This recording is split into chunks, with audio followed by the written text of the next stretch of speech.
Euzu billahi mineşşeytanirracim. Bismillahirrahmanirrahim.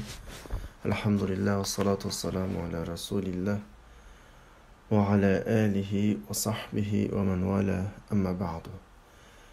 İlgirki derslerimizde Abdur fikir dünyası hakkında sözler fikir dünyasındaki fikir bunda dünyamız bizden qatil fikirler var bir bölük şu oyg'unish, gullanish, o'zgarish deganga nisbatan intayin ziyonliq to'salg'iliq qiladigan 14 turlik fikrni bizga tunishtirgan bo'ldi. Shu munosabat bilan 14 turlik qatil fikrining qarshisida bir bölük o'zlashga turishga tegishli yoki qaytadan murojaat qilib, qaytadan o'ynashga tegishli bir bölük ijobiy fikrlarni bizga o'tirib tashlamoqchi bo'lib, oldingi qatimliq dersimizde bunun birincisi vaqtning qimmati. Belki vaqtning qimmati biz uchun olgan oddiy. Bunda vaqtni qana qilish, rioya qilish degandek kichik nuqtalar emas, balki cho'ng nuqtadan biroz vaqt masalasiga qarata tushunchamizni yangilag'an. Endi bugungi darsda bizga bermoqchi bo'lgan ikkinchi ijobiy fikr iymon tushunchasiga qaytadan qarab chiqish. Ya'ni iymon degan vaqtimizda nima maqsad qilinadi? Mu'min degan vaqtimizda nima maqsad qilinadi? Bunun doirasi nereden nergacha? Bunu biraz tushunmak lozim. Men mazmunga kirishdan ilgari bir narsani eslatib o'tay. Biz burun islom desek, davomli qilimizga keladigan narsa, balkim ko'pinchimiz hamda hammamizning emas, islomning asosi deb tunishtirilib kelayotgan 5 turlik ishkilatdik Allohimizga. Shahodatdan tortib namoz, zakat, roza, hac. Abdur bizga islomni unutun mükemmel tushundirdi. İslam degan aqida bir qavat, ibodat bir qavat, ondan suluk bir qavat, 3 qavatdan shakllangan bir hul qism. Ondan keyin sirtqi tajovuzlikdan qo'g'daydigan jihad o'g'zi qavat. Onun aslındaki mezalim, zulümlerini, içki cihetki zulümlerini saklaydıgan bir qavat. Ondan keyin his ve içki tertibini saklaydıgan bir qavat. Bu bir ögüzü qavat bu işçi. Pastiki hul qavat, 3 tane hul qavat. Üstüdeki 3 tane ögüzü qavatlarning o'tirisidagi bir bölük muomalat, siyoset, o degandek nurg'un taraflarga chetilgan beputun islomni bizga bir tasavvur qilib bergandi. Belkim Abdur'unki bugünkü dersimizdeki iman tushunchasidan belki mushtarak bir tushuncha chiqishi mumkin. Bizning burundan imonga qarta kelayotgan bir xil tushunchalarimizni yanglab qilish mumkin. Davlat Abdur ikkinchisi iman tushunchasi. Iman İza ma zukira fi mujtamahatina bizning jamiyatimizda shunda tilga ilingan hamon qafazat ila azhanina qadoyal vahdaniya. Bizning zihnimizga shu sakrablam keladigan nima desa, Allohning barliq birlik masalasi, payg'ambarlik masalasi, oxirat masalasi. Iymon degan ham Allah mushkildir. Ondan boshqa ishlar. Bularni aytib ko'pam va boshqa kishilar hamda ularni aytib ko'p bandilarninki qissalarini, ibodatgo'y kishilarning qissalarini, Anakin zahid kişilerinin kısırlılar malının hemmini ekildi. İnakki bu gaplarni ekilishimiz xuddi biz tushundirmoqchi bo'lgan narsa bularni imonning qatoridan chiqarib o'tadi demoqchi emas. Makallanligini qo'yib ketsin. Wala shak inakki iymon biz yuqorida tilga olgan narsalarning hammani o'z ichiga oladi. Lekin bu iymonning hammasi emas. Yuqoriqilar iymonning ichiga kiradi, lekin iymonning hammasi emas. Unda olsa hem iman degan qanday iman? Bir bütün iman deganning insondagi ifodasi nima degan vaqtimizda imonning mafhumi insonni bir ijobiy nuqtaga ittiradigan, ya'ni harakat qilishga, ish qilishga ittiradigan bir ijobiy hukm. Ya'ni texmi aniqroq desak, bir odam mu'min bo'lmagan vaqtidagi holati bilan mu'min bo'lgan vaqtdagi holati osmon zamin farqlanishi kerak. Ya'ni mu'min bo'lgandan keyin odamda boshqacha bir aktivlik, boshqacha bir qo'rqmaslik, boshqacha bir tuyg'u, bir xil jonliqlik shakllanishi kerak. Yani anda olganda Abdurrahman demekçi olan neymi olursa فَاَوَّلُ مَا يُشِيرُ إِلَيْهِ مَفْهُومُ الْاِيمَانِ İmanның mefhumu işaret kılındıgan tuncu näsi neymi olursa birincisi korkuncudan azat olur. Endi muşu meseleni çöndürmek kıyın oluşu mümkün kardeşler. Seli bizge nispeten. Çünkü aramızda dinsiz ailede doğulup ya müşrik, ya Hristiyan, ya o, ya bu, ya Yahudinin bunun ailesinde doğulup kin Müslüman boğalı yok bence. Hem öyle elhamdülillah Müslüman ailede doğulduk. Adımız anımız Müslüman. Müslüman cemiyeti yoğunuduk. Yani biz tohumu Müslümanıyız hatta. Anda oğandaki biz belki tam bunu düşünemezlikimiz mümkün. Ama şunda olsun tırış bakaylı bir tesavvur kılışka. Siz bizden kaldığımızda bizden yaratkan Allah ve hukumu var ya. Yani şu yokluğunu bir oylap baktığımızda. Kitap girişine ben biraz size nispeten bir kolaylık olsun diye bir düşündürüş getirişi var değil mi? Bir adamın kaldığımızda Allah hukumu bulmaganda. Ne tesavvur kılıp bakın onu. Meni yaratkan bir zat ba hukumu bulmaganda. Meni qoğdap durduğun iki dolumlu periştiler ba hukumu bulmaganda. Meni bu dünyaya ekelgen Allah menin bütün hem işlerimni bir taraf kılıdı hukumu bulmaganda. Menin rizqim onun ilkide hukumu bulmaganda. İnsan bu dünyada qanday olup bilemizler? Bir xil qo'rqush, endişe, ikkilenish ishida yashashi bu aniq bir masala. Bir qo'rqmasdan deyli men vatandagi vaqtda bilasizlar ancha-muncha hammamiz ba'zi so'dilni qildik. Shu munosabat bilan biz bilan birga yashagan Xitoylik edi ya. Ancha-muncha urushib qolamiz, paranglashib qolamiz. Ba'zi Xitoylarning yeshining yo'g'inab bir yerga ketgandan keyin o to'y qilmaganini ko'rsakmish to'y qilmaysiz desa boy Xitoylarmidi pul yo'q degandir. Nima desa bunday ifoda bildiribdi u ba'zi Xitoylar. Sen ona degan bilan to'y qilsak masalan balimiz bo'ladi, balimizni maktabda o'qitmasak bo'lmaydi, o'rmonda pul ketadi deb bir to'y qilmay turib to'y qilib 15-20 yildan keyin ketadigan bütün pulni hisoblab Aşıdan hemen köz aldığı ekilip muşuna hazırımızdan bulmaydı o iş. Bu hemmesi ben şu vakitte kanal düşünüttüm bu gaplarını edilse. Yani ula bizdeki bağ Allah Razzak ifadesi. Bu muğaçka üzünün kığını hesap, kımığını hesapmez. Ne kuldu bazı garanti aşu, kuldu yoku garanti emez. Ma şekildeki bir ifadeler bir korkunç kirip aldığı gibi. Ama ben bir taraf misal kalıbatım. Bunun hayatının her sahalardaki hem taraf münasebeti var. Şunu olan bunun tətir neticesinden buldu desem ama can cehli ölen mesela iktisattan gibi kıldım ya ben iktisat toplaydı ki onun halılığa haramığa karmaydı. Korkudu.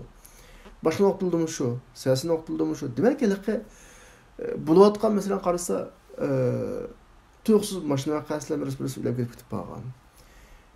Bular men muş korona vakasida, korona muş yüz bergen, muş Xitoy virusi yüz bergen muş vaqtlarda dinsiz biçarlığı favqulodda içim ağrıydı. Qana desangmi? Men şuna rahat, xususan şahsen, belki sizlar rahat sizlar. Çünkü men kalamda şuna narsa var. Bu bizning iqtidorimizdan chiqqan bir ish ekan bu. Xitoyning virusi. Bizning qila oladiganimiz nima ekan desa, tedbir karakterlik işlerinin hemmini tamamen ilip, mesela bugün günde teşebbükat kılıvatkan, tibbi noktada teşebbükat kılıvatkan, maske deyimiz, aralıkta mesafe saklaş deyimiz, yak öyle çıkmazlık deyimiz, tamamen ilip rahat yaşaş. Çünkü virüs degen, mahiyeti virüs degen bilen bir canlılık o asli. İnsanı öldürtkan bir canlılık, kişilik canlılık, közlen kögleme etkan bir canlılık, bizim bir canlılık. Bizim şu Allah yaratkan canlılık, o mu Allah yaratkan canlılık? Ondan keyin bu bir nokta. Yani bu yerde bizge keselning tegish tegmasligida bizning taqdirimizda burun belgilangan bir nokta. Ba aş bo'lib qolsa, tegadi bo'lmasa. Bu bir nokta. İkinci nokta kesel tekstinden bo'pti. Ketdik deyli, biz butunlay ketmaymiz bir yerga. Faqat ma dunyodan o dunyoga ketimiz. Ma ideyami bizni rahatlatadi. Endi üzemning o'rnida bir çok qara kapırdı meni qo'yib baktım. Yani onun yaratkan ilgisi yok. Anın kallısında. zaten bir karanlık mında virüsün birisinde beskelatga vaqtda o qap karanlıqlıqni açdı. Çünkü onu qutquzduğan egesi yok. Tekstlam tinkiden onun nazarında. Anlakin şunda virüs tegep ülep kitip qap qalsa, onun tirlitgan yeni bir dünyası yok kallısda. Tirlitgan yeni bir dünyası yok. Bütün tayançısı tapqan pulusu, bütün tayançısı dünyadaki hukuki. Lekin bugunki ma Xitoy virüsünün aldıda bu tapqan pulusu, bu tapqan özün qulduk hukuki bununla işlik ulunumadı. Dünyadaki her yugan devletninki prezident İsrail'in tekdiya bu. Köydük ötken ele kısımı anlagansızlar İtalya'daki bir katta Biden birisi milyarder ki o çoğun. Mimarhanesi varken bir neçe 10 qavat videoda mı ko'rgansizlar, o'zining mehmonxonasining ustidan o'zini pokida yerga tashladimdi. Avval pullarni chechivyapti, butunlay ko'chaga ushiryapti. Uning shu vaqtdagi kayfiyatini tasavvur qilib baxsa, u qadar qo'rqinchli bo'ladi. Chunki u qog'ozlar, u dollarlar hech nimaga o'tmagan. U igiz binolar hech nimaga o'tmagan. Yana kuchi yonmadi o hisobda. Ana qildi, ailasining hammasi Xitoy virusdan o'ldi, o'zi yolg'iz qoldi. Bir xil qo'rqinch. Ya'ni imonning haqiqiy Çöncülerden bir çöncü neyim o dese, iman etkanlıkın adamda hemen esini korkaçtı geydi. Uğulamı, buğulamı yok. Çünkü şunun işlemesken dünyanın iyisi var. Dünyadaki tertip, aş ilgisinden uğurlaştırılan boyunca mağaladı. Eğer zaten bizki tigişki takdir kılınған olsa ondan kaçıp kurtulamayız. La yusibana illa ma kataballahu lana. Muş idealler bizne hemen esini rahatladı ki hatırlayacağım bir şekilde vazifemizni qiladigan bir holatga keldi. Bu imanning tunji ifodasiga at-taharrur min al-xawf qarindoshlar. Endi kitob qaraylik. Jahiliyat ahli g'aybiy kuchlardan va o'xshamagan tabiiy kuchlardan qo'rqatdi. Bayat men degan narsalarning hammasi shu jahiliyat degan shu. Chuqum jahiliyat mutlaqo rasulullohning ilmiga zaman bo'lishi shart emas. Etrafimizdagi shu dinsizlarning hammasi jahiliyat ruti ya bizning nazarimizda. Men shularni misol qilib berdim masalan. Shu insonning toqatidan sirtdan keladigan bir kuch var. Bu bak qo'rqitadi bularni. Bayat men virusni misol qilib berdim masalan. Tuyuqsiz qatnash hodisasi masalan. Bularning hammasi g'aybiy kuch. Insonning toqatining sirtdagi kuch. Bu g'ayb bilan real dunyoni qanday tushunishlar desam, men bir devotib etib ketay. İnsanın aqli tushunishdan ojiz qildigan. İnsanın iqtidori, quvvat qobiliyati uning mudohala qilishdan ojiz qildigan har qanday kuch, har qanday tushuncha g'aybiy kuch bo'ladi qarindoshlar. İnsanın aqli tushunishdan ojiz qildigan, nadin, nimishqa bundoq bo'ladi uqul olmaydigan ve uning mudohala qilishdan ojiz qildigan har qanday bir ish va tushunch g'ayb tushunchasi, g'ayb ish bo'ladi. O'limga o'xshash. Ölümle insan düşünemeydi. İnsan ne bulup ölüdü mesela. Ölüş hukumuna hazır kadar bir şey inik bir ifadele bilemeklik mesela. Ve onunla hiç kim müdahale kılanmakla hazır kadar. Çünkü bula deydi. Fekânû yetehabbedûne ilâ ba'dihâ. Hatta deydi insanlar şu dereceye varken kim o dünyadaki dinsizler. Daha karab bakıp ilgisi yok da ki his kılıp üzne.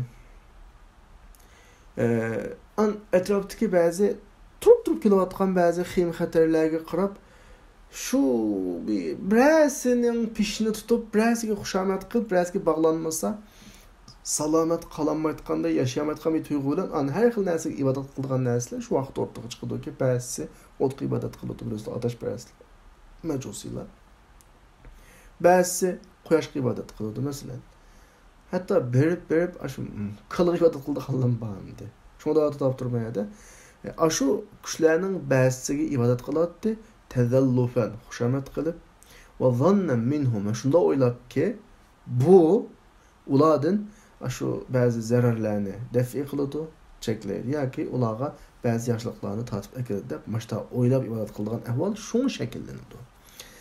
Endi kishilar Robbiga iymon etgandan keyin ve bu gaybi ve tabii güçlerinin hakikatini bilgenden ki Allah'ın kudretinin sırtıda hiç nemin olmaydıqalıqını bilgenden keyin. Ve o taraflarga onu tatip ekegüçüge mesela iman etqandan mesela deyli men bayatın dep boldum o misalda qaytadan deyishning hojati yo'q. Bizga keladigan qanday narsa olsa buni bizga keltiruvchimi Allah, daqiqa qo'shimi Allah. Bu nuqtaga iman etqandan keyin rahatladik ya. intalaqu. Rahat yolga çıkıdı ki ziminin her taraflarının hemmini qana qılıdı, çögüleydi. Her taraflarını çögüleydi. Şunun cezim kılıp ki muqinin ki nef'i ve darar.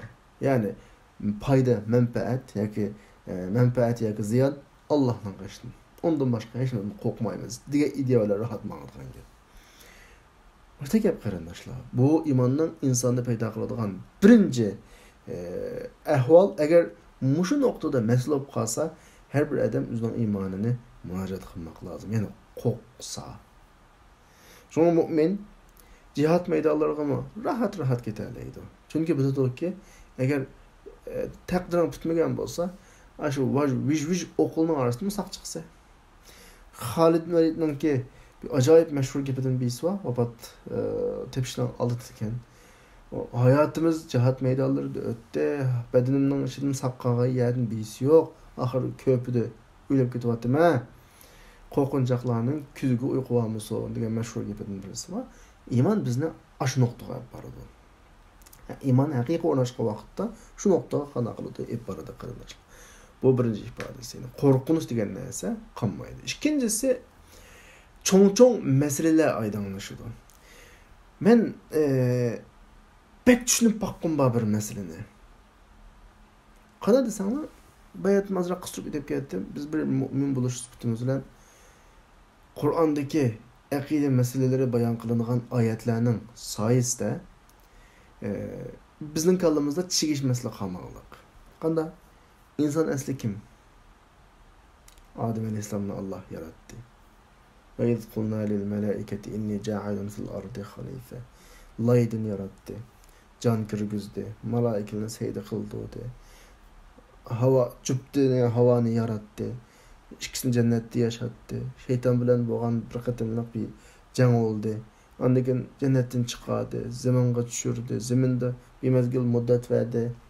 Şu sınaqlardan ötüp Allah'ın digini qila olsa, ahirette yine qaytadan tekrar cennetga kirgizdiğanga bu şekilde belgiledi. Bizning kelishimiz, ketishimiz hammasi bir sistemlik bir ishlar.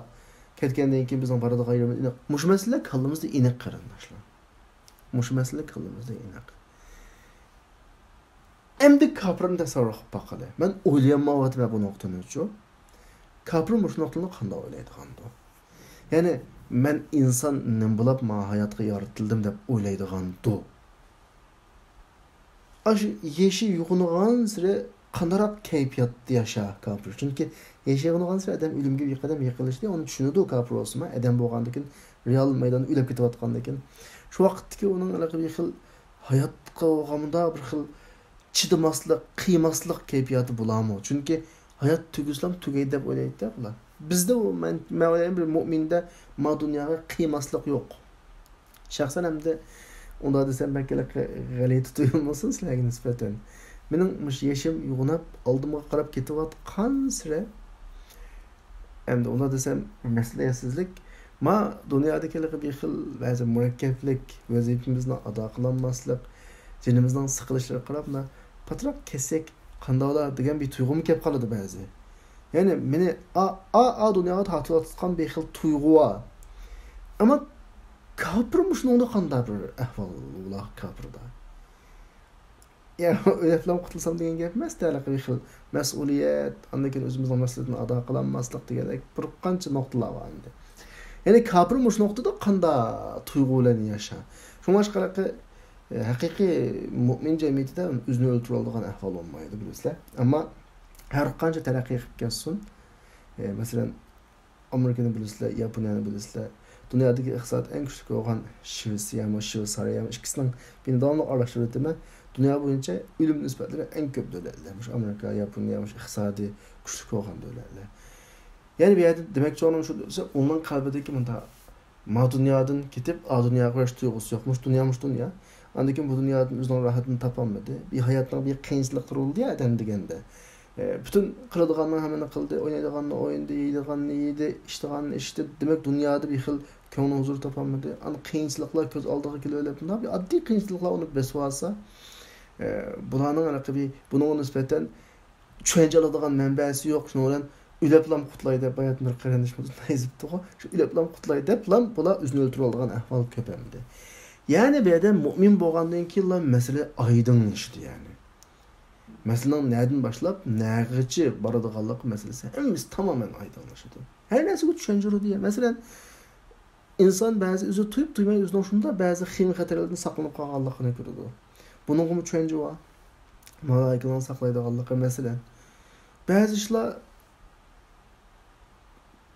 ne diyemiz hem de eğer Kur'an düşüncüyemigen olsa biz ikinci bir orundan düşünce tapamaydıgan bir noktalar var. Bunların hemmesi aydınlaşdı.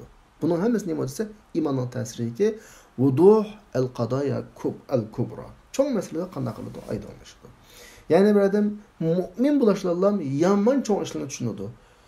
Bir çok âli mektebini okup gidiş hacatsız, profesör oluş hacatsız. Çok meselede aydınlaşıp gidiyor. Çünkü insan bulup mu felsefesiyle gayb meseleleri hakkında kattık gıngıraşka girip dağılağı. Yani gıngıraş işte. Her kança profesörlap gelsin, doktor profesörlap gelsin. Ama insan aklaniyetinin sırtıdaki bazı meselelerini o yitemeydi. Çünkü ona gayb dedi ya. Gayb degen devamlılık benim düşüncem şu. İnsanın aklının ahrak noktası. İnsan onun inga mümkün emas ütenmeydi. Gaybga ütenmeydi onu. Allah gayb dedim ütenmeydi.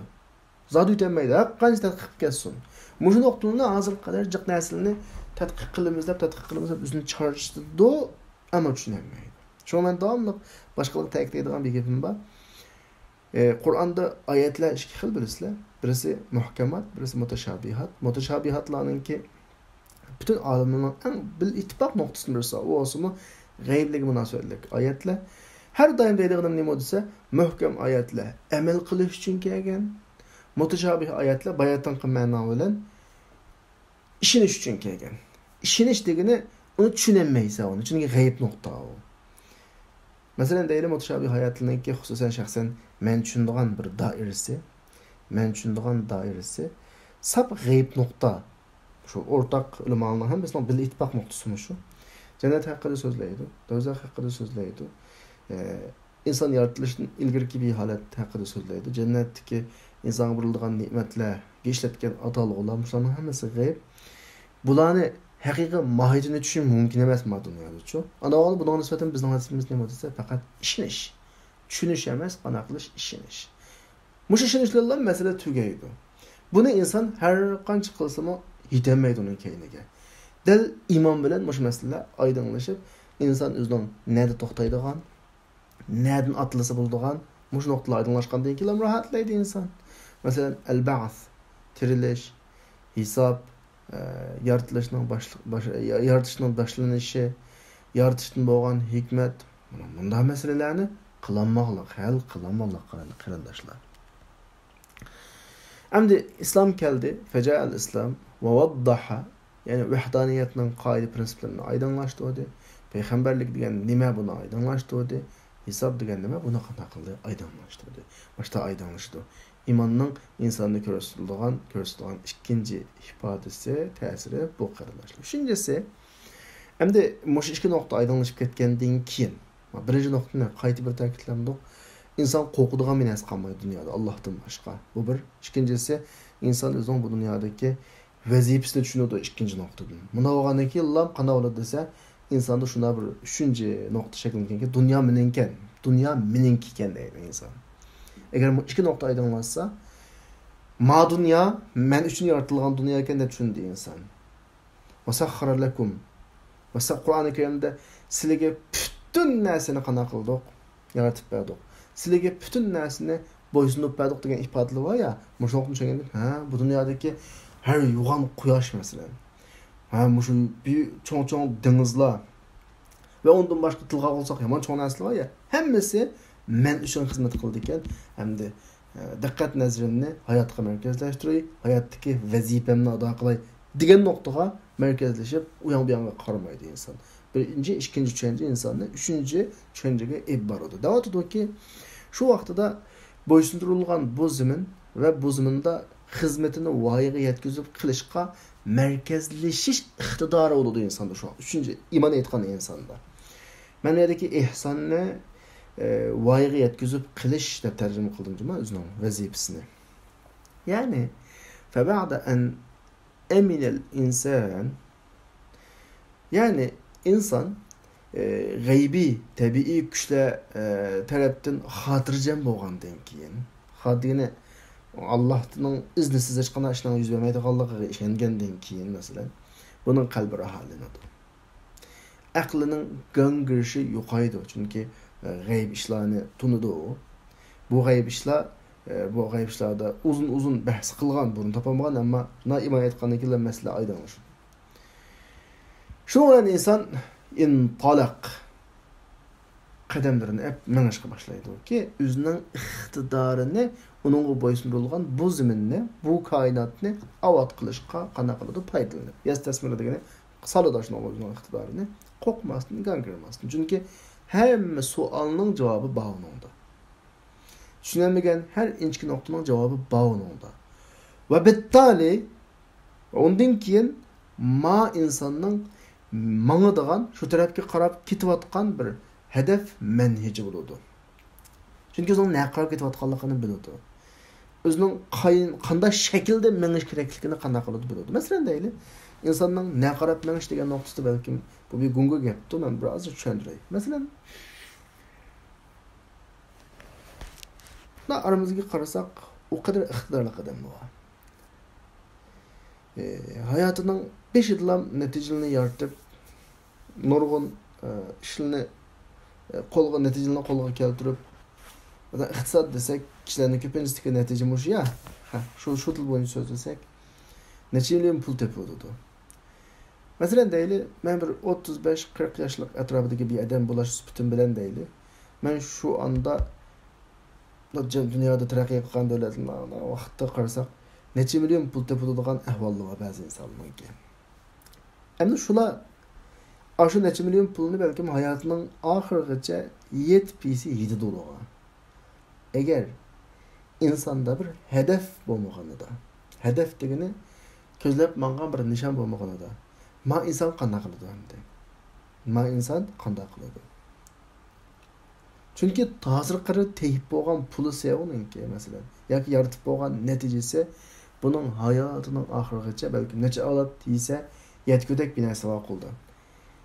İnsan o'zining talab qilingan bir nishonni bilginida, insonning talab qilgani nima desa, inson o'zining ehtiyojiga tushib ishlash emas bu dunyoda. Insonning talab qilgan narsa. Balki insonda quldan kelganni aymay qilish, to'xtamay qilish. Yani dedim ya, 35-40 yosh kipoqchi inson necha avlod yetkudek pul teyib bo'lgan odamdanmi din hargizmi amzan to'xta demaydi. To'xtamay ishlaydi deydi, shunga o'xshash. Uningga tushadigan talab 10 yil ilgari bilan o'xshash. Yani to'xtamay, o necha million teyib bo'lgan bo'lsin, necha avlodga yetkudek pul teyib bo'lgan bo'lsin, yani to'xtamay tepishni talab qiladi din. Chunki o o'ziga xajlash uchun top demaydi ya uni din. Va boshqa nuqtalarni shu shaklda tasavvur qilsanglar bo'ladi. Bilimga kelayli, bu odam o'zi dunyoda yashayolg'udek bilim egallab bo'lgandan keyin din uni to'xta demda, yo'q. To'xtamay o'rgan. Chunki buni boshqalar uchun o'rganadi. Pul topgan odam boshqalar uchun topadi. O'rgangan odam boshqalar. Ya'ni inson o'zining hedefini din qilgandan keyin din uni to'xtamay menish qilib mangadigan. Oldiga yut. Bu bir nuqta. Bu hedefan degani shu. Minhajan degani hayotda yashashning har xil shakllari bor. Masalan, insoniy talablarini yo'lsiz yo'llarni qondiradigan, shar'iy yo'llarni qondiradigan mesela bir tarafı var. Din bunu ma'no qilmaysa, ma'no qilsa. Masalan, insonda en çok 3 tane shahvat turadi insonning qalbida. Birisi yemek, içmek ve o'zininki insonlik tabiiy havasi. Herkesme iman etgan odam mana qo'yib o'zini. Xohlaganini yemaydi, xohlaganini ichmaydi, xohlagan bilan o'tmaydi. Balki belgilangan shaklda.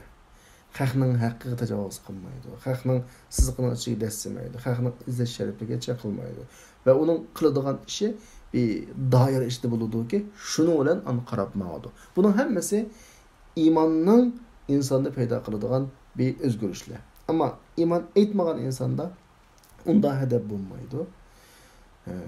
O shu o'ziga yetarli bir narsa topsa bo'ldi qiladi.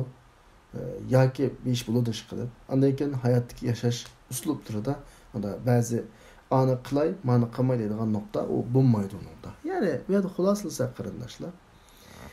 Inna xulasati mafhumul iymon. İmanның mafhumunun xulosasi azatılış. Nimadan azatıladi? Yuqori degandek qo'rqinchdan azatıladi. Qalbiy qo'rqinchdan va aqliy gangirashdan azatıladi. Va huna mishada bir savol keladi. Bu gapdan maqsadimiz nima? Ya'ni biz nimaga ishorat qilmoqchi degandek bir savol keladi. Nuridu bi sharhina hada li mafhum al-iman. Biz mushu nuqtani iman tushunchasiga bir izohlab yutib ketdik. Yani biz mush imanning mafhumini burunda mush şekilde izohlash bilan maqsad qilganimiz nima desa, ay ya'rifa qada va tullabun nahda. Uyg'unish, gülünüş yetakchilari va o'quvchilari ularga bog'langan qismning nima ekanligini bilish nuqtasini biz o'tirg'a qo'ymoqchi. Chunki iman bularning qalbini ozod qildi, aqlini ozod qildi. Nimishqa qo'rqmay dadil atlansin deb, yani tariqo atlansin deb ve ziminni avad qilish, ziminga igulash, bununla merkezleşsin üçün ve bu boysundurilgan ziminni avad qilishqa merkezleşsin. Yani sen üzerinin kim ekanligini bildin, vazifanın ekanligini bildin, vazifanga ana qil merkezleş. Çünkü binasini qo'rqadigan yer emassan. Qo'rqadigan binasi yo'q dunyoda. Hamma ish Allohning urug'lashtirishi bilan bo'ladi bu şekilde. أما أن يضل الكثيرون محبوسين داخل دائرة قضايا القوى الغيبية. Ama köpünçe kişiler gaybi güç meseleleri dairesinde sulunup kalıdığan ahvallar oldu. Mesela cinler, şeytanlar ondan başka. Ya ki iman meselelerinin dairesine sulunup kalıdığan ahvallar oldu. De bunlarda erxil pırkı meselelerini kozgap çıkıdı. Mezhep meselelerini, ularning şübhelerini, to'qilmalarini qo'zg'ab chiqadi. Bular ya iman bilan azod qilgan turma yoki qaytqa takrordan qanday qiladi, qaytadi da nega markazlashadi desa, oddiy ma'lumotlar ko'pay qildigan yerda qattiq markazlashib tirishib ketadigan gap. O'zining vaqtini o'zini zoya qiladi, balkim sal qaraydi, ya'ni markazlashish vojib bo'lgan, puxta qilish vojib bo'lgan, ijodat yaratish vojib bo'lgan yerda zoya qilib sal qaraydigan ahvollar bo'ladi. Ya'ni yuqorqi imonning tushunchasidan chiqqandan keyin mana demakchi o'g'ini boshqa yoqqa qanaqa qolamiz, ketib qolamiz demakchi. Endi Yevropadagi ilmiy, texnikal ma'lumot inqilobiga qarasak va bin nazar ila thawrat al-ilmiyya va teknolojiyya va al-ma'lumatiyya fi Avrupa. Yevropadagi ilmiy texnika ve ma'lumot inqilobiga qaragan vaqtimizda. Yevropa ashta hozir mesela dunyoninki ilmiy jihatida, texnik jihatda, ma'lumot jihatda oldingi qatorda mujnoqlar qaragan vaqtimizda ma millatlar deydi. Yevropadagi millatlar xristianlikni butunlay keyniga cho'riblan tashlagan. Xristianlikni ash keyniga itib etganda bular. Balkim esingizda bo'lishi mumkin, bo'lmasam biroz asl Avrupa 15. asrgacha tipik Hristiyan. Bularninki turmushiningki saniyalargacha hammasini Hristiyanlik kontrol qiladi. Endi shu vaqtning o'zi qanday Avrupa desanglar, shu qorong'u bir zulmat yashaganlar, o'rmonlik teklamanda, o'rmon qonuni hukm surgan teklamanda. Ya'ni bu odamlar qulluq menda amaliyot qilgan vaqtda, qulluqda yashaganlar shu vaqtida. Bular biz azat olimiz, bir taraqqiy qilamiz deb bilan xristianlikdan butunlay keyniga tamoman qandoq etgan cho'rib etgan. Nim bular xristian dini bularni bu qadar mahkum qilib etgan desa, chunki u xristian dini Alloh Isa alayhisolamga tushirgan shaklda qamoqliq.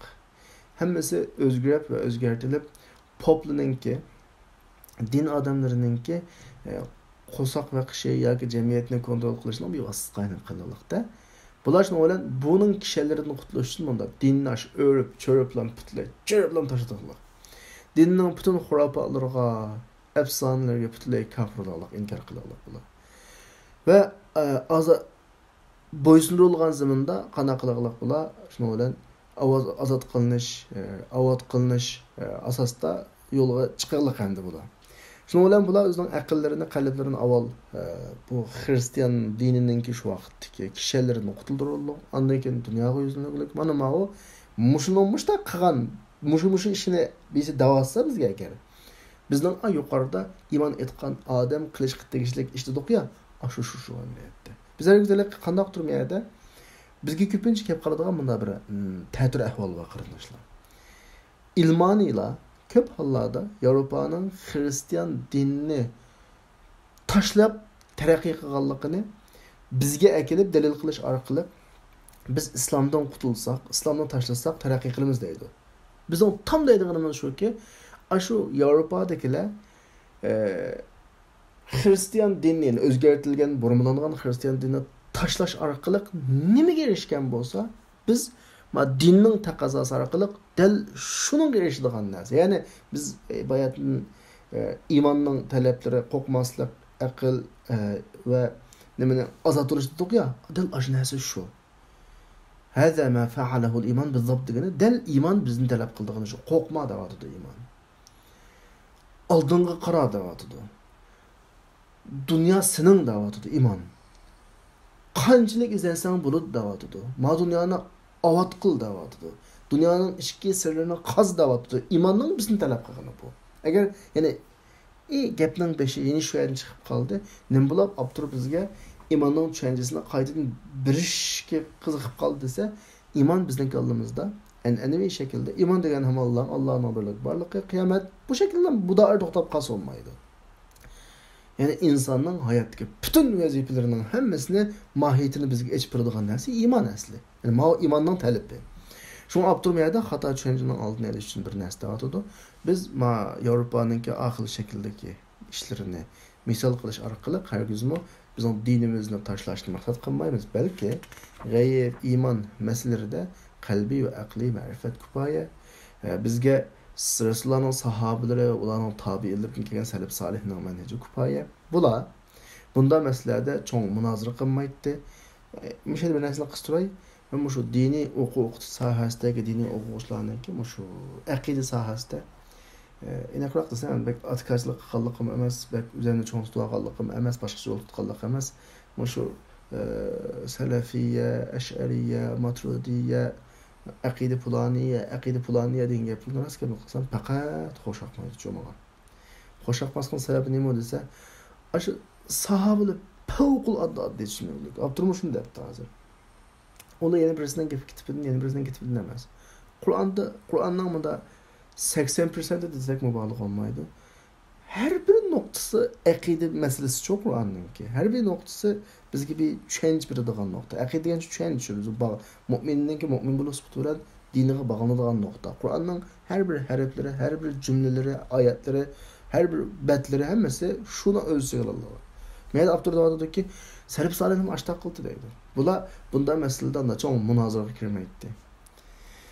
Fakat bular yolga çıqqan. İman etti, kallısı eçildi bulunan yolga çıkıp yecubunal ard zeminne qana qıldı, aylandı bular. 30 yıldan az bir vaqtning içinde qadimki dunyoning yermini fatih bo'ldi. Mushuni o'ylasam, men hali ichimdan achchiq o'tdi. 30 yil emas, 300 yil o'tay deb qoldi bizga hozir. Sahabeler 30 yıldan az vakitte şu vakitteki dünyanın da 20'ye yakınını azat qilib bo'lgan endi. Belkim bular deydi. Meni qizg'arlik kelgan. Ilmi kalamlarda ve ondan başka keyin qo'zg'algan pallarda taqalgan, umumlashgan, hali atalg'ul o'qmaydi. Atalg'ul degan gap hali ilmi kalamda jiq bir gaplar var ya. Men o tilga og'im yo'q o gaplarni. Şu aqida babidagi aqida demay, onu ilmi kalam deb turay.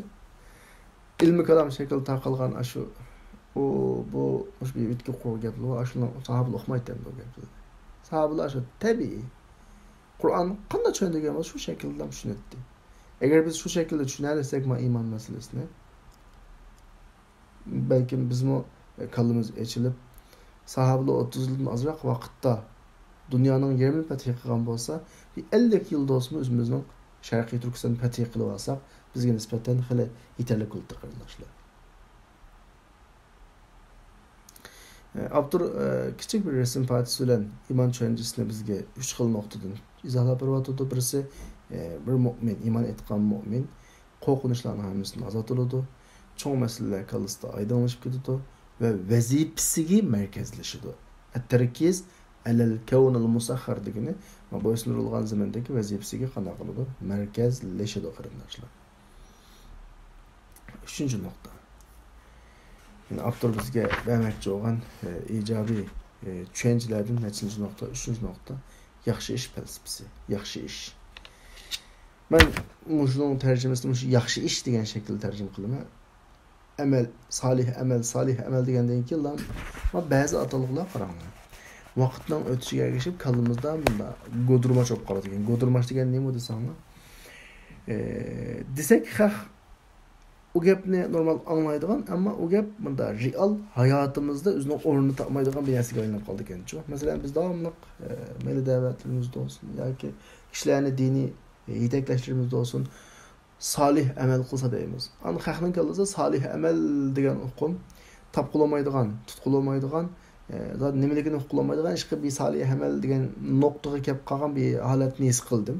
Yoki biroz kallas uch qadamlar şu bir dini amel ibadet kılam merkezleştirgen şekilde his kıldım. Emniyette insanın hayatındaki mangan yolu ya naçar ya yaxşı olur şu. Muşunun insanın münashat vakti bir hayatı, bütün hayatı ve kılışkette işlet vazife, nöbetlik vazifenin hemmesi salih ameldi. Şu bunu avtor felsefede deyişi change'ni qaydını yanılaylı. Salih amelinin, yaxşı amelinin change'sini, yaxşı işinin change'sini bir yanılaylı. Müslüman aqli zihniyetiga tunji qildigan narsas ya salih amal degan vaqtda ibodati va xayriy ish salih amal. Birodamga sadoqat qilsak, namozni masjidga kirib o'qisak, besh namozni jamoat bilan o'qisak, juma o'qisak, tarovih o'qisak, Qur'on o'qisak, salih amal. Namoz, infoq, Allohning baytini avod qilish, ochiq tomoq berish, bu narsa qildimdi. Ya'ni buni rad qilmoqchi emas qarindoshlar, aqllanib olsun. Buning hammasi salih amal babıga kirdi. Lekin salih amal haqiqatan nima desa, ummatni gullatadigan har ish salih amal. Ummatni o'rnidan qo'piradigan har ish salih amal. Bu yerda har yil yoki 2 yilda bir qitim Allohning baytiga berib umr qiladigan. Bu yerda bir ijodiyatchi, yangilik yaratquchi bir musulmon bilan her bir yıl yoki 2 yılda Allah'ın beytiga berib ömür qiladigan musulmon o'tirib bak cho'ng farq bor. Birisi to'xtamay ishlaydi, atrofidagi musulmonlar uchun, din uchun, islom uchun yangiliklarni yaratadi, ijodiyatlarni yaratadi. Bu biri to'xtamay ishlaydi. Yana birisi yilda 5 qatimdan haram ko'rib, qana qiladi, beytlarni tavob qiladi, ömür qiladi. Bu ikki musulmonning o'tirib bak cho'ng farq bor deydi. Del mushu ma'noga tabiillardan katta bir alim var. Ben onun birisi Abdullah ibn Mübarek. Fudayl ibn Ayad'a, Fudayl ibn yazma tarihteki bunda abidlerden birisi. Yani Abidul Harameyn deb laqablangan bir adam. Bir xat etgan. Xatda manda bir gap aytdi. Mushu she'rni naqshlashtirib, nashidlashtirib aytilgan balkim jiq anglaysizlar. Ya Abidul Harameyn, law absartana لعلمت أنك بالعبادة تلعب من كان يخضب خده بدموعه فنحورنا بدمائنا تتخضب. Harameyn'in ibadet koy yani abidi. İşte haramda turup ibadet kılıcı zat. Eğer sen bizden köysen üzerinin ibadet kılıp oynayatqanlığını, yani sizin qıvatqa ibadetdan bir uyanı oxşaydı yani. Bizning qıvatqaşımızga nisbeten davatıdır. Özünün mənzillerini yeşi bilen nemdevatqan zat, ya men kana yaxdabu xaddahu degan ma'noda. Bizning bo'g'izlarimiz qonlarimiz bilan nemdilavatıdır. İpa embe puruqqa sizlarning, yani etir purab turibsizlar. Xushpuroq ishilsizlar sunnatda. Bizning etirimiz nima desa, bizning etirimiz toyaqlarning chang tuzanları ve pak chang tuzanlar deydi. Mao deydi. Çünkü aş asrda Rumluqlar bilan urush qilish dal ummat o'rnidan dasturdigan, gullanadigan, taraqqiy qiladigan salih amal shutdi. Bu cihat bilan bu cihat bilan Masjidil Haramni ching tutishdan, namoz o'qishdan yaxshiroq bo'ldi inson. Gerçi ala Masjidil Haramda namoz o'qishning ajri kattalik va uning savobining kattaligi tabiiyki Masjidil Haramning qadr qimmati asla pastga tushgan gap emas. Uni qadr qimmatini pastga tushgan gap emas. Ammo her vaqt uchun shu vaqtning ehtiyojli ishi eng katta amal ibodat endi. Allah subhanahu va taolo o'zining kitobida shunday deydi: "Allazi xalaqal mauta val hayata liyabluwakum ayyukum ahsanu amala." Allah ölümni, hayatlıkni yarattı, bu kanuniyetni. Demişka, qaysanlar en yaxshi ish qildi, buni sinab baqish uchun.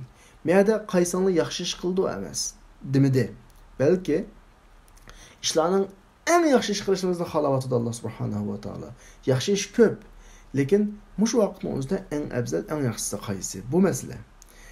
Ulamalar en yaxshi ish qildim deb ism qo'yaqliq desanglar, dal hozirgi vaqtning nimasi vajibi deb ataqliq. Muşu nokta kallanıldı inak durulsun ki, inak kallanıldı bolsun ki, en yaxshi iş nöbetdeki vaqtning vacibi. Nöbetdeki vaqtning vacibi. Ve laqad kana Nebi sallallahu aleyhi ve sellem, Peygamber aleyhissalatu vesselam cemiyetini bir bütün toplap, ularning hammani qana qilibdi, qupurtdi ondan qupurab deydi ki, kimki ölse, cihat qilmabdi, g'azot qilmabdi va ko'nglida cihat qilish nabi xiyolim paydo bo'lmabdi. Bu nifoqdan bir bo'lakni ustiga o'ldi. Qaranglar hadisga.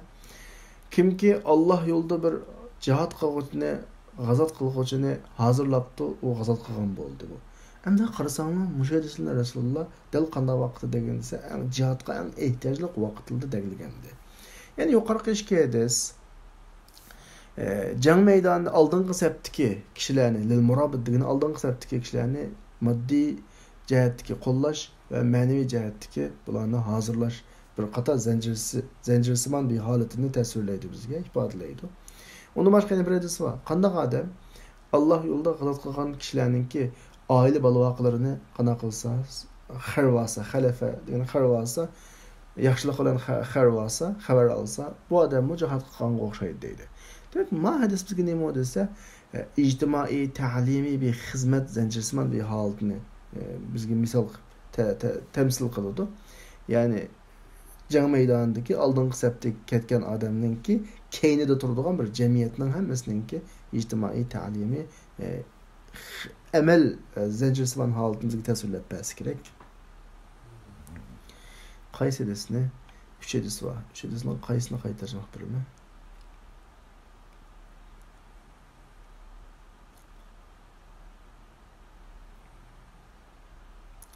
Birinci hadisni.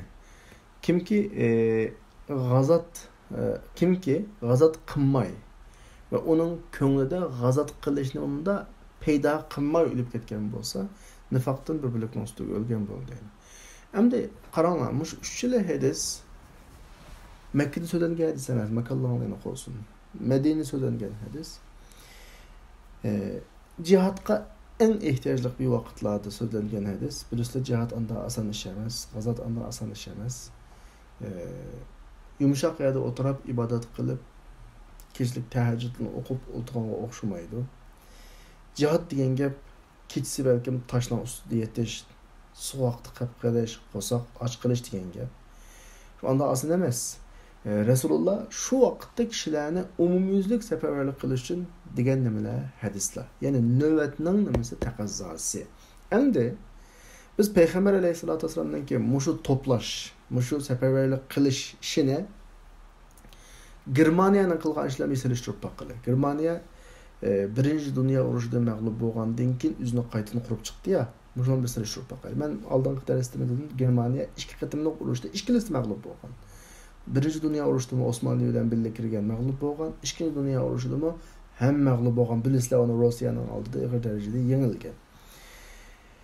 Laqad kana ma hadath laha Germaniyaga paydo bo'lgan shu hodisalar, shu mag'lubiyat Germaniyaningki askariy qudratini taraqqiy qilishga turtki bo'lgan. Daha qarab baqib mag'lub bo'ldik deb tugshab ketmay, bu chataq chiqdi, bu biz mujahid ojiz ekanmiz deb o'zining askariy iqtidorini texnik taraqqiy qilishga turtki bo'lgan.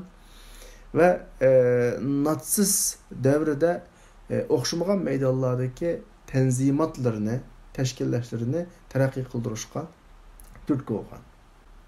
Endi Germaniyaningki va ma qudratuha, bu Germaniyaningki ikkinchi dunyo urushidan keyin saniyatan takror qurilishiga yetadigan uning qudrati faqat nima desa, shu munazzam bo'lgan, ya'ni sistemalik fikr dunyosining natijasi ve şu vaqtda bir Germaniya jamiyatida hukm surayotgan bir qimmat qarashniki va qolgan qimmat qarashniki bir nimasi natijasi ikkinchi dunyo urushida mag'lub bo'lganligi. Men demoqchi bo'lganim o. Germaniya birinchi dunyo urushida bir qitim mag'lub bo'ldi. Bu Germaniyaga nisbatan favqulodda ig'ir bir zarba bo'ldi-da. Bunu derhal bo'lmabdi deb sistemasini yengildi. Fikr dunyosini yengildi. An ikkinchi dunyo urushida mag'lub bo'libdi. Favqulodda tugishib ketmay şu sistemlik kelgan bir ritimning natijasida derhal o'rnidan qanaqa aldı, tura oldi deydi. Va tahayyal ma'i men bilan aylam doktor. Üç tarafı var bir fikrini xiyal qilib bakın. Vatanni mudofaa qilish intizam xizmati ameliyat tanzim ad-difa al-watan. Vatanni mudofaa qilish teşkillaş hizmeti tüvendeki noktalara ihtiyaclı. Birincisi muntizim koşun ki musakkaf bilimlik değil o. Mücehhez, üskülleri tuluk seplengen, mudarrab, terbilengen, nimülen dese ihtimallık düşmanlığı yeterlik ve onun üstün halilerden keskin terbilengen. Düşmenden yukarı demek için mahareti. Bu şekilde terbilengen muntizim armiye. Emdi. Armiya degan bir tashkillarni diplom to'laydigan narsa. Masalan, bugün Uyg'urningki 10,000 kishilik muntizam armiyasi bor desak, bu 10,000 kishilik armiya tashkillanib bilan mavjud tura olamdi. Yo'q. Bunda armiyaning keynida mushu armiyani kuchli qo'llab turadigan bir jamiyat bo'lish kerak ki, abturadiganidi. Endi mushu armiyaningki keynida turadigan cemiyetinin şeklini mi? Armiyanı kurmak asan. Askerini teşkillemek asan. Bir askerini teşkillep bulup aş şekilde devam kılmak anlasın emez. Onunla şu armiyanı üzlüksüz terakki kıldırıp devamlaştırışkı kapaletle kılıdığan bir keyneden hem buluş gerek, cemiyet oluş gerek. Bir cemiyet, yani mandat kavakta halak oluş gerek. Bu bir mesele. Bu bir tarafı. İkinci tarafı ilmi iş, ilmi hizmeti. Yani şunu olacak, armiyani hazırlaş, onun kural birişlerle olmaydı. Onun ekipler, pilotlarını, avtomatlarını, piloşotlarını, onu bunu tutup koymanı işleyemeydi. Çünkü bir armiyani teşkil eden 10,000 kişilik, 10 yıldan keyin armiyadagi adamlar hammasi kalka mas'ul bo'ldi. Nishqa yashaydi, qariydi. Nima ish qilish kerak unda bo'lsa, o'rnini to'liqlash kerak. Yosh 40 oshgandan keyin lam masalan janglarda yugurmaydigan bo'ldi. Biroz demak, digil tursak gap chiq ham bu yerda tezroq mangimiz tabii. Aşı armiyanınki edemlerini xuddi uskunlarini yanılab turganda keyin yanılab turish kerak. Anda o'zi bu edemlar nereden paydo bo'ldi?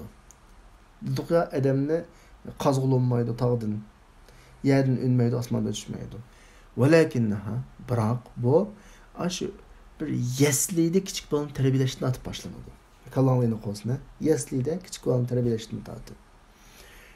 Yesliydi terbiyeleyimiz, başlangıçta terbiyeleyimiz, oturma mektep terbiyeleyimiz, tuluk oturup terbiyeleyimiz. Bütün terbiye, aşı biz kılmakçı olan iş asasında bulurdu.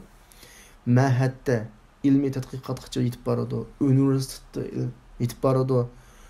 Bu şekilde evlatlar terbiyelenip, hele biz teşkilleyen armiye, asker, tuluqlanıp maaş gerek. Vatemtet. Ve bu terbiyeleş ne kadar var zaman şu yak suzulutken ki, tədqiqatlarını üskünlərə, zapçaslarga, muaddad deyenge, kurallarga, zapçaslarga ve üskünlərə özgertidigan bir zavodni özgeriş degeni biz balani terbiyelep hatta özümüzün kurallarını özümüz yasagudek iniqroq deydi. Özümüzün iqtisadini özümüz tapgudek bir holat gapirish kerak deydi. Anda üskünler, anda echizelerki iqtisat çağını hareketlendirdiğin ve qo'shinga en yaxshi qurolni üzülüp qalmaydigan bir iqinda, tadaffuq degan iqinda hazırlap birdigan. Endi mishaka vaqti deyli, ma hamanglar yaşavatsizlar mush zamonda. Ko'rvatsizlar, ma zamonning taraqqiyoti yomon tez bo'lyotdi. Bugun ishlagan qurol 10 yildan keyin ishlamayotdi. Eğer 10 yıl ilgili, 20 yıl ilgili o xalq ishlagan qurolni tutib yursak, xalqni atqulamaydigan bo'lib qoladi bundan keyin o qurolda. Şuna üzlüksüz bir şekilde terakki qilib turish kerak. Bu terakki qilish uchun xalqning bolalarini o'qitib yoki xalqning zavodida, xalqning maktabida qilib, o'zimizning bolalar tarbiyalash kerak. Bolalarimiz bir bo'lakki ashuna tadqiqotlar shug'ullanadigan, bir bo'lakki iqtisod tepishga yaraydigan. Chunki bir askar balkim orangda askar tutib qolgan bo'lishi mumkin. Bir askerning bir jang maydonida turish uchun uning o'zining navbatdagi tayyorligi, yemek-ichmak, qurol-yarog', o'q-doridan boshqa shu askar armiyani ta'minlab turadigan bir logistik xizmati bor. Keyindan ta'minlab turadigan. Hatto buni mi qiladigan odam lozimki, davlatdagi vatandahi bu tarbiya shu nuqtaga oxirlashganki, shu yordam berish liniyasi bilan ve o liniyanınki yaxşılık bilen vama yusamma degan bu logistik deb ataladi. Mishalag'icha. Muşlar hemme nima bugun o'ylash kerak. İşni boshlab bo'lib, maydonga borib bo'lib, falan narsa yo'q hamda u yerda emas. Jang maydoniga berib bo'lib, mana narsa kamlab qoldi ya, u yerda emas. Bugundan tortib bizning oldimizda o'ynayotgan 5 yoshlik bolamizga qarasak, ikki ko'zimizdan qarag'an vaqtimizda shu balamızda binasini kurishimiz kerak. Ya jang maydonida qurol ko'tarib ketayotgan bir mujohid qiyofatni, ya uning qurol yasayotgan bir zavod egisini, ya uning iqtisod tepayotgan bir iqtisodchi, yoki shu ishlarni yurishtirayotgan bir siyosatchi, yoki shu ishlarni logistik xizmatlar bilan ta'minlayotgan bir odam. Bu ko'zimizga bolalarimiz mashta ko'rinishi kerak ki an bolalarimizga berayotgan tarbiyamiz şu asasda burada bonus olmaydı arkadaşlar. Çünkü avval ata-onalarning kallasıga balasının kelgüsüde qiladigan xizmati singmaganda asla balasını o tarafga olib boramaydi. Kichik vaqtdan bir misol olay. Kichik vaqtimizda ota-onamiz shu oxunom, qarim, mollam ko'ziga chiroyli ko'rindigan o'xshaydi. Balalarini bunda elleylese, akidetse, qarim balam masalan, mollam balam deb akidetdi. Shuni bilan oltis qopsa, mush balamni qarim qilaman, mush balamni o'qitaman deb an balalarni 6 yoshdan, 7 yoshdan, 8 yoshdan tortib o'qarni tutib birib, bu mollamni tutib birib, o'qitib ekiliglik ham hozirgi vaqtga aqasimizni. O demek ata-onamizning go'zalligi o. Endi ata-onamizning ashuningga biroz bir narsa qo'shsak, mening mujohid balam, askari balam, siyosiy balam, iqtisodchi balam degan ideyaga kelsa ata-ona bolalarimiz bugundan boshlab, 4 yoshlik, 5 yoshlik vaqtdan boshlab ko'zimizga yoshlar ko'rinalasa, ham bolalarimizning tarbiyasi aşağıya boradi. Her avlod, her yil, her yoshdagi bolalarimiz shu asosda muomala qilinsa, üzlüksüz askar chiqib turadi, üzlüksüz o askarning qurol yaroqlari ishlanib turadi, o askarning logistik xizmati uzilib qolmaydi. Masalan deyli, bu yerda tilga olishim loyiq emasdi. Masalan, ham bilan bilimiz ham buni yushirib o'qilib bo'lmaydi. Qanday bo'lsa bizning vatandan bir bo'lak kishilar jihad qilamiz degan bir niyat bilan, shuna bir iroda bilan chet elga chiqdi, Suriyaga kirdi, boshqa yerga bordi masalan. Tabii ki bu mamlakat Xitoyning zulmini bir qachon yengiltamizki, xalqimizga silayotgan zulmni degan asosda bo'ldi. Bizning odamlarimiz alaqa dunyodagi Xitoy bizni terrorchi deb ayblagan bilan bishnoqda buni qanotga yo'qmi da zulmen boshqalarga zulm silib boshqalarning haqsiz joniga qirg'aya yo'q. 2011 desek şunun tunji qadamlarini shu vaqtda 35 yosh bilan shu yerga borgan odamlar ama bugungi kunda necha vat bilamizlar 45-46 lik vardı. Mana shuni nima maqsadim. Agar ashta bir armiyani tasavvur qilganimizda vaqt yomon tez o'tadi. 10 yil o'tsa 30 yosh nayda kran vaqtlarda armiyaga kelgan odamlar 40 yosh, 45 yosh. O askerga 40-45 yosh bo'lmaydi. 40-45 yosh vaqtda general bo'ldi degan, shu qo'mondan bo'ldi. Asker davomli 22-23dan tortib 30 yoshgacha bo'ldi. Bularning yaşı o'tdi-yu, o'tash kerak o'qatqa. Endi buning pastini kim to'liqlaydi? Chunki pastdagi odamlarning kallasida askerlik yoki jihad desa, bayat bir qarindishimiz yozdi-ya, qo'rqitgan bo'lib ketdi. Ya mashaqillab qas bo'lmaydi. Ya'ni Abdurbizga nimani tushuntiryapti bilamizlar qarindoshlar? Ma hayotimizdagi solih amal degan nima ma'no tushuntiryapti? Solih amal degan bayatni davatgan gap solih amal shu. Bizningki har bir nuqtaga mush ideya, mush zihniyat bilan beqishimiz, shuni bilan har qadamni elishimiz mush solih amal. Yana texmi inchikilab kelsak, ashu avlodni shu shaklda tarbiyalash bugundanki farz, vojib solih amallarning birisi. Oilaga nisbatan. Andikin 3. nokta, 3 taraflik bir iş dege yaptır. İctimai iş. Bu olsumu temponluktaki 3. taraf. Bayatın 1. taraf ne oldu? 5 kasıra kaysak muntizm bir armiye değilge vaktimizde düşmana karşı bu muntizm armiye bir taraf yine birisi muntizm armiyane her daim teminlep durduğun ilmi hizmet. İlmi hizmet dediğimiz şu adam yetiştiriş, teknik yetiştiriş, pul yetiştiriş bunlar.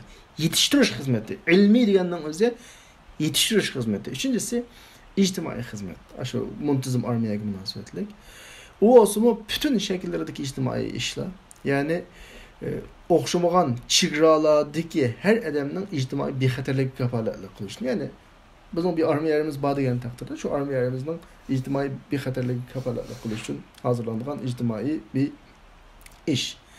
Tara endi qarab baqsangiz sizga yaxshi amalning doirasi va kenar to'g'ri aydin. Salih amal degan nima ekan qarindoshlar? Endi deb baqinglar, salih amal degan nima ekan? Hem depakma qarindoshlar. Salih amalning doirasi nagacha ekan? Asli nima ish qilishimiz kerak ekan salih amal uchun? Ya qalimizdagi tar doiradagi salih amalni cho'rib tashlaydi. Tabiiyki ulumi bor. Salih amal bayatın degandek endi bunda quloqni tutib deyish to'g'ri qolsa, bizning ko'z oldimizda yashayotgan shu yurak parlarimiz, qor ko'zlarimiz, shularni eng yaxshi shaklda tarbiyalash biz qilmoqchi bo'lgan eng yaxshi solih amal. Bizning kelgusidagi qo'shnilarimizmi shu, olimlarimizmi shu, iqtisodchilarimizmi shu, mujohidlarimizmi shu, hammasini qildig'imiz shu. Nima uchun biz qilolmaymiz bilamizlar shu ishlarni? Chunki biz ashno uchun tarbiyalanmagan. Mayda bir qattiq ig'ir darajada ichinishlik bir iqrordan birisi var. Bizning jiqishlik qilmasligimizning sababi chunki bizni u ishni qilsin deb tarbiyalamagan ota-onamiz shu. Del biz ota-onamiz qilmagan ishni biz qilishimiz kerak ekan qarindoshlar. Ya uzun-uzunluq ish emas. Bugun 10 yoshlik bolalar 10 yildan keyin 20 yoshlik bo'ladi. 10 yil degan qanchalik vaqt? Majlisga chiqib 7-8 yil bo'lib ketdi. Uchiqqanda o'tib ketdi bir vaqtda. Bugun 10 yoshlik bola 10 yil tarbiyalangandan keyin 20 yoshlik bo'ldi, kalkallik odam bo'ldi. Ana bak uzun gap emas o. 5 yil, 10 yil, ondan keyin 10 yil dedim, 10 yilgacha hech qilmaymiz degan gap emas. Chunki 19 yoshlik bolalarimiz bor. 5 yildan keyin ishga tushadi.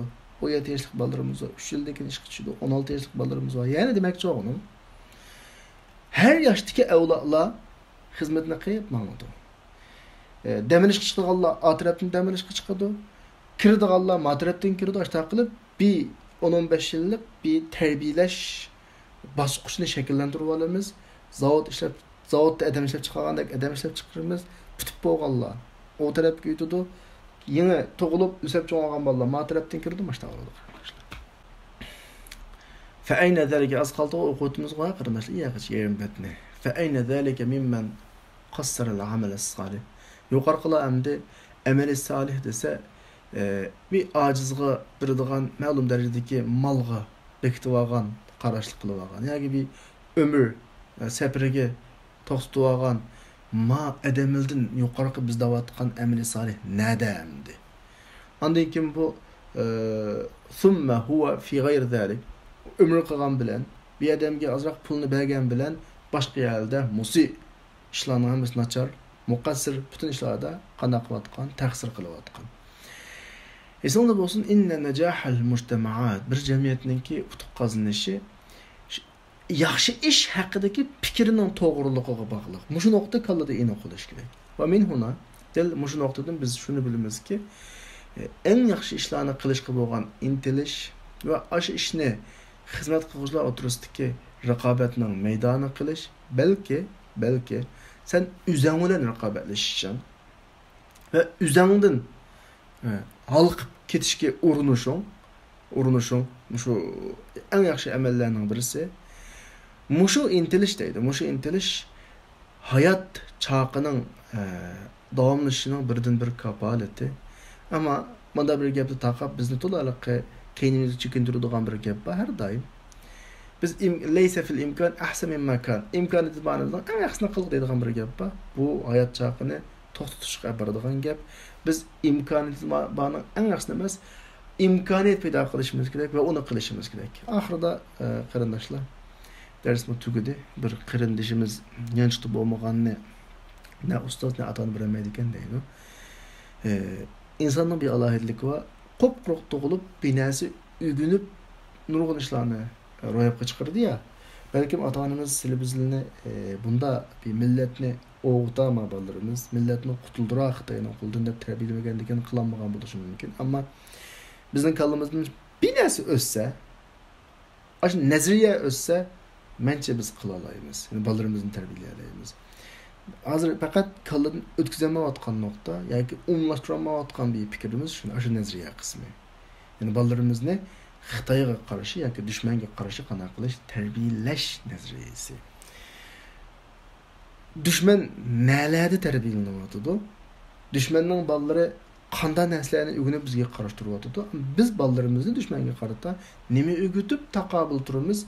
Bu haqda hozir qadar qanday qilmoqda? O'ylamadik qarindoshlar. İnşallah yine bundan keyin derslerimizde bu haqdagi mazmunlarga qolsa asta-asta paramlashamiz. Qag'inni bugun müşahede to'xtaylik qarindoshlar. Allah hammalarni ashnadir tushunchaga kelgan nasib qilsin. Biraz vaqt uzrab ketdi. Chidab o'ldirib berganliging uchun, sabr qilganliging uchun Allah razı olsun. Va axiru da'vana alhamdulillahi robbil alamin.